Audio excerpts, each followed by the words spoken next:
hold it, baby, will you? You're laying yourself wide open for another phone call. Okay, so I'm going to tell you a story, and it's about a man named Jed. Well, no, actually, Does he poor Mountain Deer barely kept his family fed? it's kind of like that, but completely different. It's that, but not at all. But not at all. It's that, but different in every way. Okay. Okay.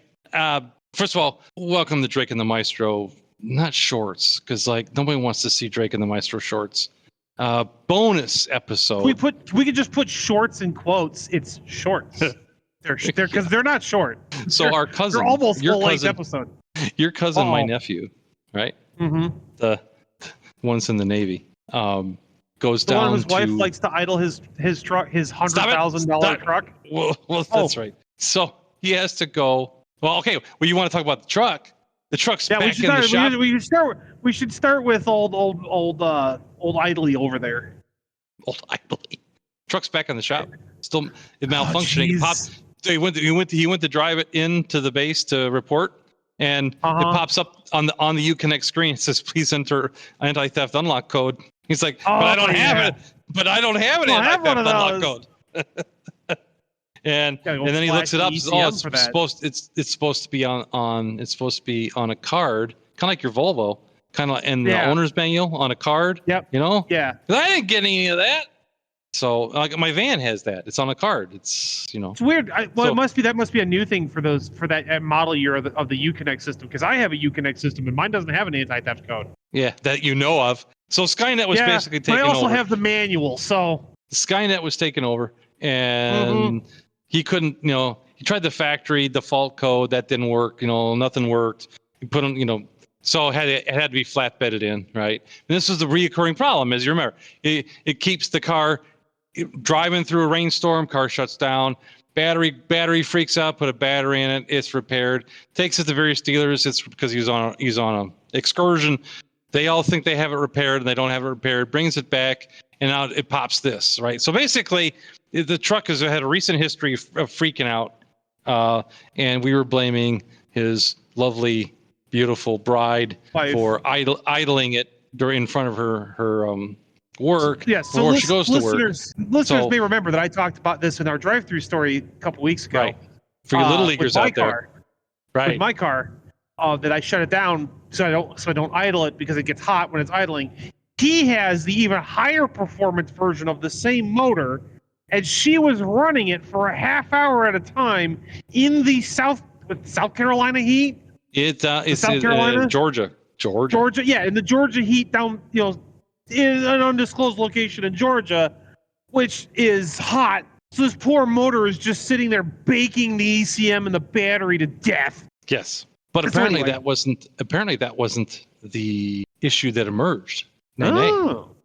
Well, it's probably a whole string. What's probably happening now. He's chasing all these things.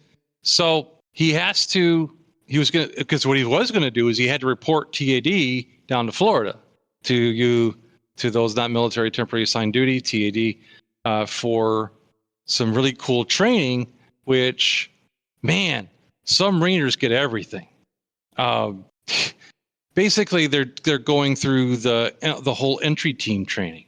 Cool. Clearing rooms and all that kind of stuff. Oh, neat. Yeah, but there's a hurricane, okay? Yeah, that happens in Florida. Yeah. So the truck leaves on the flatbed. He's going to drive the truck down to Florida. Couldn't do it. Truck had to leave on the flatbed. Very sad. Again. And we'll try to circle around back to that. But goes down to Florida, right? He's trying to get clarification from command, right? Because he's like, you're sending me. My orders are to go to a hurricane. Right. You're sending me into the path of Hurricane Debbie, which sounds like someone's very friendly aunt. Right. You're going to get little... This is my Aunt Debbie. Snack. Is it raining snack cakes? Because I would go to that hurricane. Yeah, you know what? You're talking me into it. Yeah. Got little Debbie cakes flying everywhere. Like, yeah, if I can get, I got a ho-ho in the eye, or a Swiss roll in the eye. That's right. Beaver cake to the unmentionables. It's worth it. I mean, even if it's the most horrible experience, it's still worth it. Worth it. Arms wide open, mouth open, just hoping for the best. Got a wingsuit on and a net behind me, just hoping to catch something. Is that guy in New York that had this suit with the holes in the arms? He had a wingsuit and the holes in the arms, and he was selling people the opportunity to win money by kicking the ball through one of the holes on either side. They keep kicking the ball in the face or his nuts. How do you not see that as a potential? I think some of those people weren't doing it on purpose. They're New Yorkers, so they're most definitely doing it on purpose. They're not aiming for the hole in the webbing of the wingsuit. They're aiming for your giblets. They're aiming right for your face, but anyway. So typical SOP for the Navy, actually for anybody in military, as far as I know. Military in general, really. They can't get a hold of command to verify the orders. Because they're in a hurricane. So I guess we're going through a hurricane. Right? Yeah. And you don't want to not show up because that's a whole other, you're gonna all of a sudden learn the names of a few JAG if you don't show up. And probably the shore patrol or who knows. Now there might be mitigating circumstance, so no captain's mast, no court martial, but you still need to make an effort, right? You're gonna get at least a stern talking to. You're better, in my opinion, you're better off driving into the hurricane, having your vehicle rolled over, pelted by Little Debbie snack cakes, and then being laid splat sideways and permanently disabled than not showing up for movement. Just my thoughts. Anyway, they get down there. They fight their way down there, get down to the training school, and there's a note on the door. Sorry, closed for hurricane. Great. Right. Now what? Moose out front should have told you. Yeah, the moose out front should. What moose? Oh, hurricane. So I guess it's like they can't get a hold of command. So they stay overnight, and then the place opens up, and they do their thing. He was just telling me how many times he would have been killed by his own men because he's an E5. He's a police officer. Some of these guys are chowder. They're real. So they pick the groups that are going to simulate the entry team and all that, just like at random. So all the guys that he's been training with, that he came down with, that he's got decent rapport and communication with, they're on a different team. Yeah, they're on a different team. He's with chowderheads from a different boat. So he's with the chowderhead squad. It's like one guy keeps walking in front of the muzzle of his gun. He's like, next time you do it, I'm just going to put you down because. And in true military fashion, friendly fire is authorized. Well, it certainly happens, Anyway, yeah. So that was a good time. But then he was coming back and dealing with the struggles of his. Now get this, he has, as you know, the vehicle like the mega off-road, super powerful, super off-road truck, and the problem apparently the electric steering rack and pinion, because there's like a electric booster on the rack and pinion that gives you power. It makes you power. It gives you power steering instead of using hydraulic and whatever. Right. It's what makes the steering wheel so light. That was shorted, and of course, it's connected to the CAN bus, which talks to all the different things of the truck. DtM and all the other stuff. It's reporting up to Skynet. It's whatever. Yeah, whatever. It's doing your taxes. Okay, so it's got the extended warranty, so you think it'd be good, right? Oh no. The technician writes down water damage. They call the extended warranties. Oh, we don't cover water damage, especially if you've been off-roading. It's like, wait a minute. Wait. Back that train up. If I take my whatever vehicle that you're covering out in the water, the warranty's void? Really?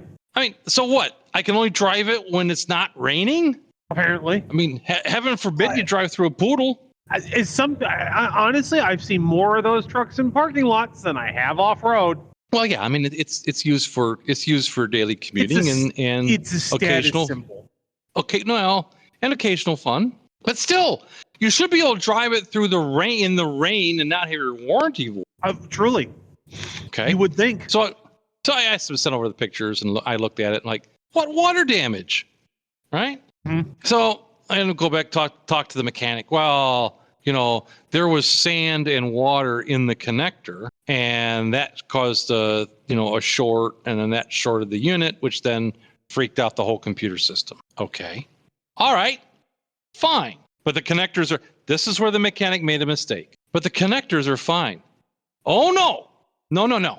You don't get that. You don't get to have that. You can't tell me you found sand and water and all that in the waterproof connector and then tell me the waterproof connector is fine even though it let water in. Pick Sounds like one. a failure of the connector to me. Correct. So then my whole service manager, certified mechanic persona took over and kicked in, and I started searching through that manufacturer's database and found there's a TSB on the issue, Technical Service Bulletin. Oh, I know what TSB is. Yeah. Well, the listeners might not, the little leaguers out there. Oh, truly. I forgot. There's listeners. Yeah. So and I'm going, this goes back to all the way 2016 with this particular brand of trucks, where they've had bad connectors and they've had bad internals inside the electric rack shorting out and causing all kinds of problems. And it was so bad in the earlier years, earlier than his, there was a recall. They were recalled them. Ow. Yeah. They so would now, have to avoid lemon loss. Well, they would have to. And now they've corrected the issue during production, but still issued a TSB that are having this issue. Check these things, which is, I'm sure, why the mechanic even found it, because he's electrical issue. Right. So then and he's like back and forth and back and forth and back and forth. And it's like, yep, that's about right. That's about right. Yeah. So you little leaguers out there, you're going to have to fight for your rights to drive a nice vehicle or have nice things or enforce your warranty or make an insurance claim. And that's not Dodge. Dodge's warranty. That's his extended warranty. No, it's a third party. Yeah. Yeah. It's like those. It's like those. Dodge, what is it? Dodge would have gone. Water damage in this connector. Yeah, there's a TSB out for those connectors. Yeah, just replace it, fix the problem. No, the third party is. What happened is it's all how the service writer. I know because I've been behind. Yeah, it's all how the tech or the service writer writes up the repair order. Because the warranty company when he talks to the warranty company had no record of a phone call. So that means no claim was filed. And so what happened is the service writer called the warranty company and they said, well, we have water damage on a thing. Is that covered? And they said, no, we don't cover water damage. And that was the end of it. Right, because the service writer's a moron. Anyway. Right, exactly. Because most service writers were never mechanics. More chowderheads. No, they're salesmen. Yeah. Or they're just some guy they met at that was working at Starbucks one week and says, I want to go in the automobile business. Anyway, whatever. Yeah, it happened to look somewhat presentable that day. So I saw the pictures of the unit. There isn't any real water damage. There's just normal wear and tear on the thing. Right. And for another thing, you're insuring a vehicle that's built that is built and advertised as the biggest and baddest off-road thing on the planet. Off-road desert runner or anything runner. Right. Everything short of a rock crawler. Capable of driving submersion water up to 36 inches is what they claim. Yeah. Right. So I was telling them, so when you talk to that insurance company again, you tell them you never operated outside the manufacturer's specifications. Yeah. You don't have. That's reasonable. That's a reasonable way to phrase it. Yeah, and you don't have any extra gear. You don't have big winch bumper. You don't have all these other things that's more bigger tires. Lift kit. Although why you want to lift it? Well, people do it.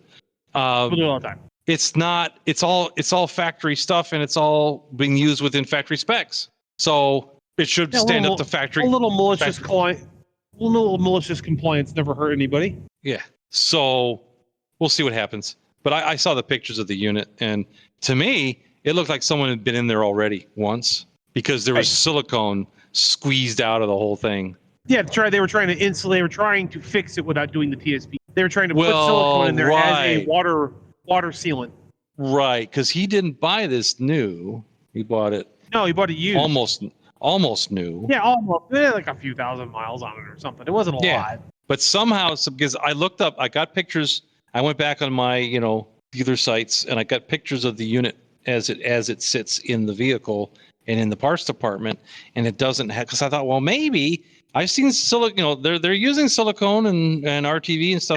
Yeah. Well, maybe that's just how it is. But it was really squeezed out badly, and it was actually squeezed out of the open bosses from the bolt hole. So clearly, it had been, over the bolt hole, and then really they shoved the bolt on in. There. Really gooped on there, and I don't see an OEM manufacturer doing that.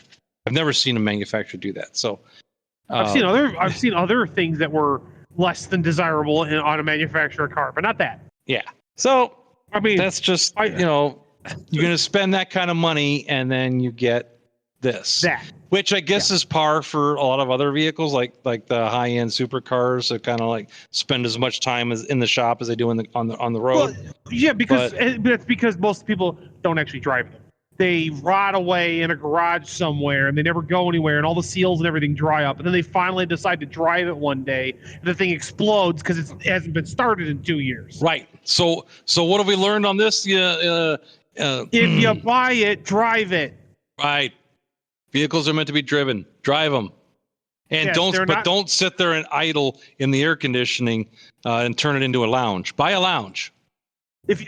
Unless you have a car that is a lounge, like a big Maybach Right. limo or Mercedes, or a Toyota Camry, that whatever they're designed to do that. It's fine. I would say no. Go all the way. Get yourself a little RV camper van with the air conditioner on top and a little generator, whatever, and then you got a lounge wherever you need it. Most cars are okay to be idled for a short period of time. Do not take your high performance vehicles and then sit in them like a lounge. It's just not a good idea. No, they don't like it. No, And with that, boys and girls, we've learned a valuable lesson for today, and that draws to get again to a close on this bonus Drake and the Maestro. Thanks for showing up. Thanks for listening.